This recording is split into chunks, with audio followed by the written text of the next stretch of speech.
Hi, this is Sir David again. I still can't get used to that. I appreciated all your comments and hope I did some good on the asking everybody to try to make the world a better place. I got thinking of dog stories. Now, these are not my old girlfriends. No, they're not my old girlfriend. These are real dogs with, 4 feet. I was in the Philippines, and I was there for about a year or so, off and on, mostly off. And I finally bought a motorcycle.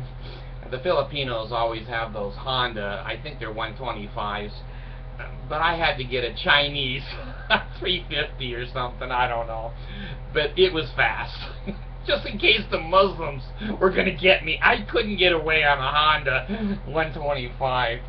And I couldn't get my whole family on a Honda 125. I'm so damn fat I take up the room of 4 people, but when I bought the Chinese motorcycle, I put 4 on it with no trouble at all. Rode the whole family. That was standard in the Philippines. And I had a situation that I haven't given much thought to until today, when I did the little puppy story, just cuddling and holding that puppy.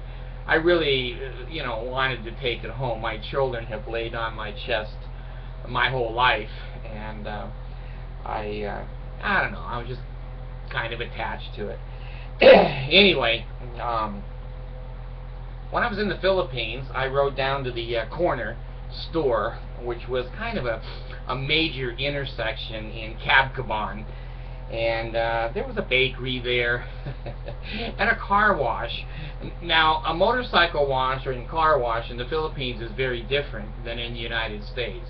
In the Philippines, it's one 12-year-old boy with a hose. He doesn't have soap, he doesn't have a brush, he just squirts the motorcycle, and you owe him 3 pesos, which is, 7 cents? So anyway, I happened to be down there, and I loved buying a Coke there, and that's all I could get was canned Coke and bottled Coke, because boy, if I drank the water, there weren't enough holes in the ground in the Philippines for the diarrhea that I had. But anyway, I was sitting there, and my bike was sitting there with me, and of course all the Filipinos walk by the American bike and look at it, and I'm being cool, I'm being cool. They had no idea the damn thing was only probably about, I don't know, $800 or $900, and boy, I was a rich American. I was sitting there eating, having my sandwich and everything, and man, the trucks and the cars would go by, and the tricycles. No, those are not little kids pedaling. Tricycles are motorcycles that are converted to taxis that carry 12 people on the inside. You can get another 12 on the outside. God. And they had the old Briggs and Stratton engines, and of course you're all too young to understand what I'm saying, except the one 64-year-old guy that keeps writing in. I don't think he's 64. I think it's a young person trying to act 64. But they had the rope. They put the rope around the engine, and then they'd pull it, and of course the rope would come off, and that's the way the old engines were. Anyway, I was watching the trucks. They do have some trucks in the Philippines that carry logs, and if they don't tie the logs on, I don't know if it's Jesus, Mohammed, Buddha, I don't know who holds those logs on, but sometimes when they go around the corner, there's a few logs that fall off, and I mean trees. They're not just, pieces of plywood, trees, and the Filipinos run for their lives. Well, I was sitting there, and I was pretty safe, and I would see the buses go by, and now they do have one bus system there that has real buses, and only the rich can get on that and go from city to city. Well, there's a couple of other buses that come out of what they call the mountain people. Now, if you've ever been to Appalachia and seen American mountain people, you ain't seen nothing till you go to the Philippines. This bus would go by, and it was made to hold, I don't know, 60, 90 people, and I'm sure it had 300 because there was a head sticking out of every window because there wasn't any room to get more inside. And then on top of the damn bus, there's a couch. I'm surprised there wasn't a TV up there, but they had 26 sitting on the couch as it went by, and they don't think anything of it. You know, that's their country. That's the way they do things. I was there as a visitor, and so I just shut my mouth and many times my eyes and watched what went on. Well, whilst I was sitting there, I saw a very, very small puppy dog, and it was on the other side of this very busy two-lane highway. And I was concerned because I hadn't seen a lot of domestic animals in the Philippines. They don't have cats and dogs because they eat them. That's part of their culture. And when you're hungry, you know, I guess you can eat a dog or a cat. I don't know. But anyway, we had a cat.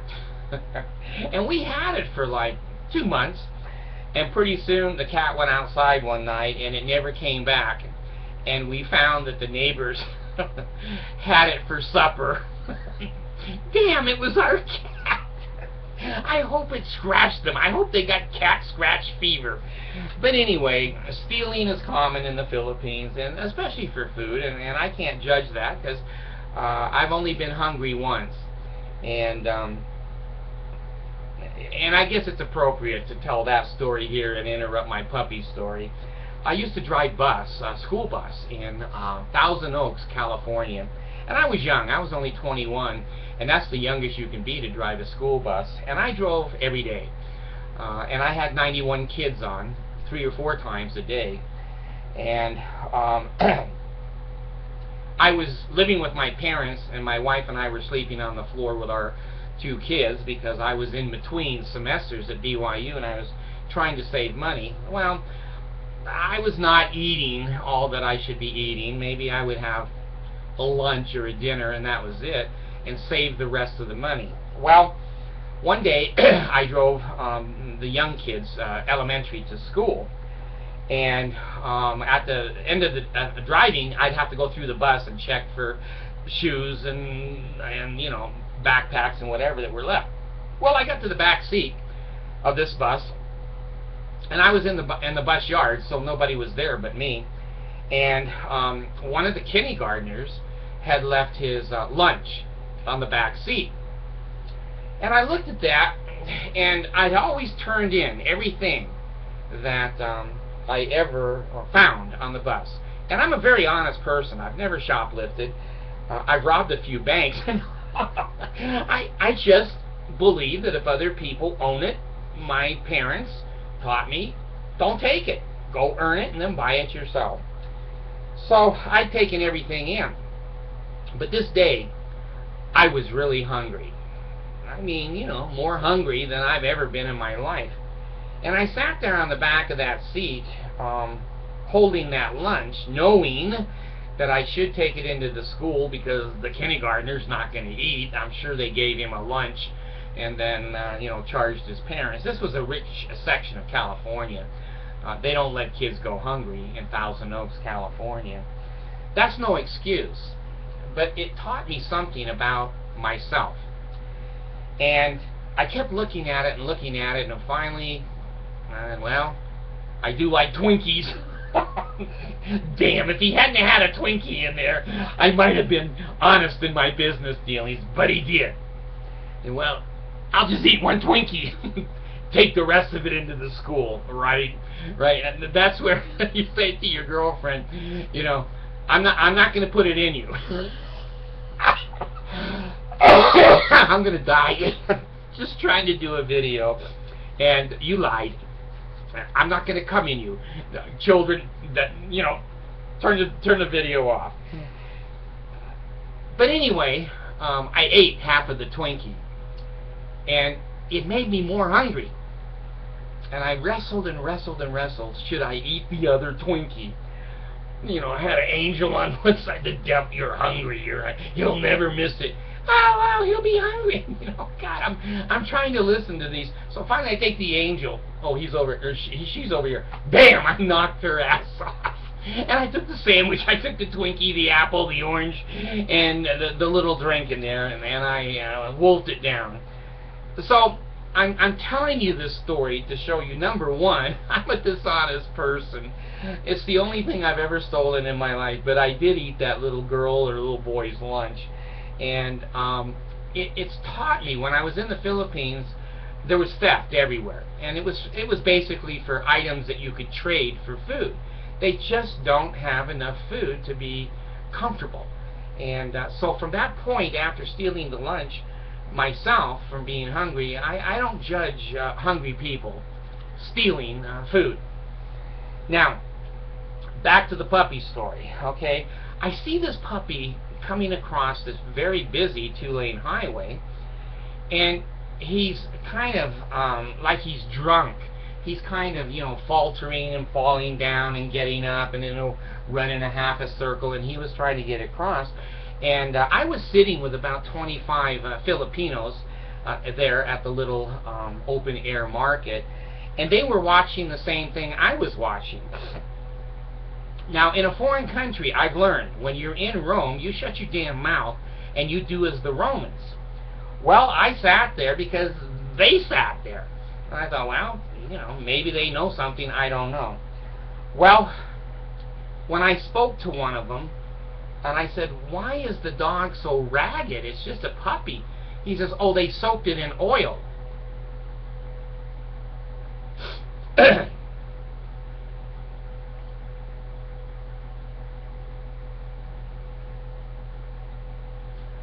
I said to the man, why would they soak a puppy in oil? And they said, to kill it. To kill it. And when it's soaked in oil, it will die. This little guy was fighting for his life, and the trucks were going by, the cars were going, the motorcycles were going by, and I could see somebody was going to hit him. There's no doubt somebody was going to hit him in that busy highway. He couldn't jump out of the way. He could barely stagger and walk. And I gave a lot of thought to it, because in the Philippines, the laws, there are no laws. The police, you slip a $50 bill to, you can do whatever you want in the Philippines. And I didn't want to get involved. I didn't want to be a high-profile American. I had 2 American kids there, and I had to put them in private school with an AK-47 out front to protect them from being kidnapped, raped, or held for ransom. Well, I sat there for several minutes and watched how close these cars were coming, and I knew it was destined. He was going to get hit, and that would be the end of the puppy. Well, someone already tried to kill him because they didn't want him, couldn't feed him. And so, wrestling with myself, and I really mean wrestling with myself, I thought, what is the right thing to do? I'm risking, being a high-profile American, and I'm risking going out on that damn highway because there are no laws in the Philippines. You can drive left, right, the shoulder, on top of people, around people, over people. It doesn't matter. It took me a long time to learn to drive in the Philippines because you don't stop at stop signs, and red lights mean nothing. And usually they'll steal the red light the next day. It's not even there the next day. They pawn that. But anyway, I wrestled with myself, and I said, I can't live with myself if I sit here and I watch that innocent animal killed when I could have done something. So I got up and started dodging the traffic. You can't wave them down. If you wave them down, they just run you over. They think that's a signal that I want death. Come and get me. So I ran over, and I grabbed him, and I took him back to where I was sitting, and he was barely alive. He was just barely alive, totally covered in oil, totally exhausted, and I thought, well, he's probably going to die, but at least I think I did the right thing. So I put him in my motorcycle basket where my daughter used to ride all the time, and I drove him over to my father-in-law's house.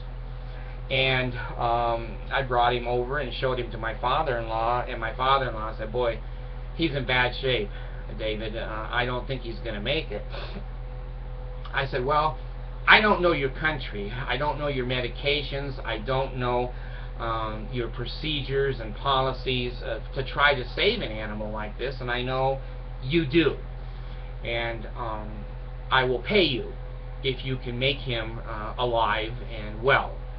Well, he didn't have to be paid, but anyway, I paid for all of the medicine and the food and whatever, and he nurtured that little puppy and took the oil off of him, and every couple of days I'd go over and we named him Joseph.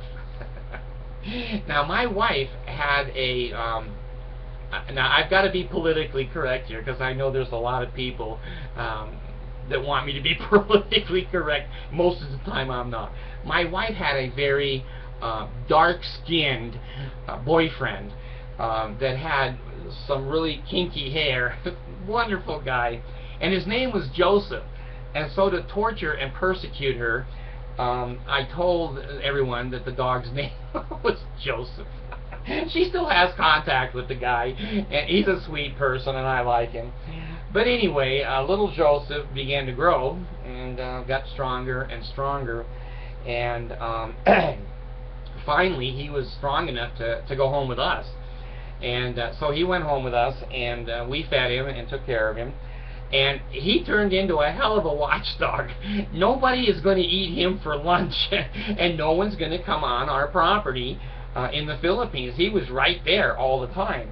Now, he was a little bit obnoxious, so he and I went together very, very well. You know, he would jump up on you, and you'd try to discipline him, and he'd bite on your leg. And I hate it when he made us bleed and chased the girls in the house all the time. He was a mean bastard dog. But, you know, I saved his life, so, you know, he owed us something. So today Joseph is still alive. My father-in-law has him at the house, and he's a loved member of the family. And they didn't like dogs. My in-laws did not like dogs, but they fell in love with Joseph. And he's there doing his duty to God and his country. So I wanted to follow my other dog story with this dog story because I forgot about it. I totally forgot about Joseph. And I think many times most of us sit and we see something and we know it's wrong, but sometimes we look the other way. Sometimes we don't want to get involved. Sometimes we're not sure of what we're looking at. Sometimes we're afraid. Sometimes we're afraid of retaliation. Sometimes we're just afraid. And certainly I've been there.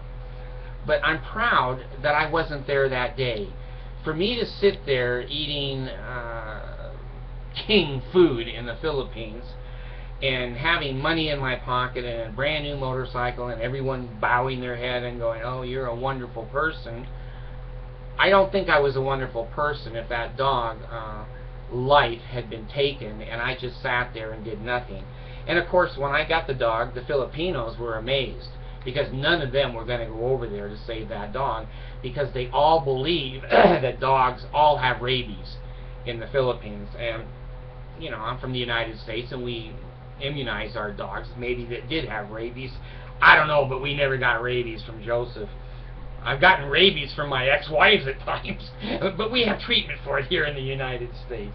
So anyway, I guess I'm going to follow up with video 501 here saying, when we sit and when we look the other way and when we pretend that we're not involved and when we talk to ourselves that he won't miss the lunch, the little boy's rich, his parents will come and give him money for lunch.